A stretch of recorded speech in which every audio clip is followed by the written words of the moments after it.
નમસ્કાર. ઓમ વક્રતુંડ મહાકાય સૂર્યકોટિ સમપ્રભુ નિર્વિઘ્નમ કુરુ મે દેવ સર્વ કાર્યેષુ સર્વદા. આયુષ્ય અને મૃત્યુના સંકેત એ વિષય ઉપર આપણે વાતો કરીએ છીએ.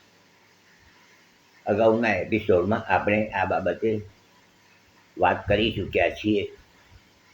આ બધી જે વાતો કરી છે એકદમ ટૂંકાણમાં વાત કરી છે કે ભાઈ અષ્ટરેખામાં આ ત્રણેય રેખા જો ભેગી થઈ જતી હોય, આયુષ્ય રેખા, મસ્તક રેખા, હૃદય રેખા, ત્રણે જો એક સાથે નીચે જોડી જતી હોય ત્યારે આવા વ્યક્તિઓનું આકસ્મિક મૃત્યુ થતું હોય છે.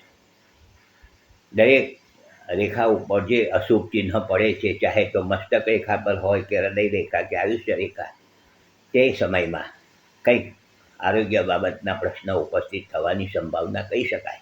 અને જો રેખાઓ તૂટી જતી હોય તો આવા વ્યક્તિઓનું આયુષ્ય પૂર્ણ થઈ ગયું એમ કહી શકાય.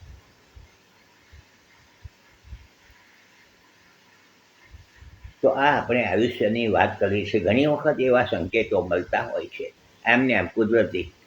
એમ કહેવાય છે ભાઈ શાસ્ત્રોમાં કે જ્યારે વ્યક્તિને પોતાનો જ્યારે આ નાકનો છેડો, આ નાકનો ભાગ પોતાની આંખથી ન જોઈ શકે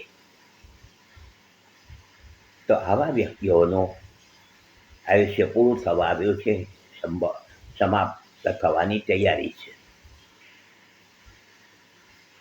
આંખે ધૂળનો તારો જેને કહેવાય છે કે દેખાય નહીં, દેખાતો ઓછો થઈ જાય, ધૂંધળું થઈ જાય, તો પણ આવા વ્યક્તિઓનું આરોગ્ય પૂરું થવાની સંભાવના કહી શકાય.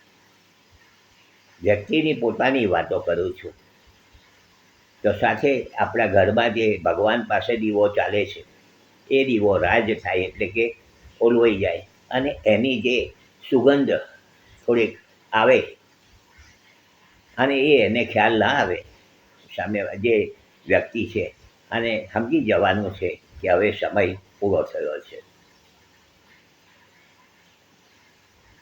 પહેલાંના વખતમાં લોકોને ખ્યાલ આવી જતો હતો કે હવે મારો સમય પૂરો થયો છે, કારણ કે આ બધા જેને કહેવાય સિમ્બોલ છે, ચિહ્ન છે. ઘણી વખત પ્રકૃતિ બદલાઈ જાય છે. જે માણસ બહુ બોલબોલ કરતો હોય શાંત થઈ જાય છે, અચાનક શાંત થઈ જાય, પ્રકૃતિ બદલાઈ ગઈ. તો આવા વ્યક્તિઓને પણ એમ માની લેવું જોઈએ કે આ સમય પૂરો થયો છે. હવે આપણે દુનિયાવી મોહમાયામાંથી છોડીને ઈશ્વરની સાથે જોડાણ કરવાનું છે. ઈશ્વરની સાથે, ભગવાનની સાથે, આપણા જે ઈષ્ટદેવ હોય, આપણા કુળદેવતા હોય, જેને હોય તેને, કે હવે સત્પ્રવૃત્તિમાં, સત્કાર્યમાં અને નામ જપમાં આપણે હવે લાગી જવાનું છે.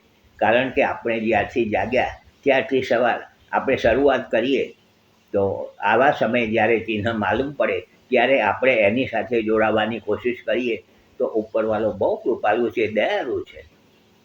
આરોગ્યના કંઈ પ્રોબ્લેમો નવા ઊભા થવાના હોય તો ખૂબ શાંતિથી જેને કહેવાય આવે અને જય શ્રી કૃષ્ણ. કેટલાક લોકોને એટેક આવી જાય છે, રસ્તામાં જતા હોય હાર્ટ બંધ થઈ ગયું, તો એ પણ આ જે છે ચિહ્ન છે, પરંતુ અગાઉથી એની જાણકારી તો મળતી જ હોય છે. કારણ કે ઉપરવાળો આ કોઈને વગર આમ લેતા નથી, કોઈનું આરોગ્ય સમાપ્ત થતું જ નથી, કંઈક ચેતવણી તો આપે જ છે.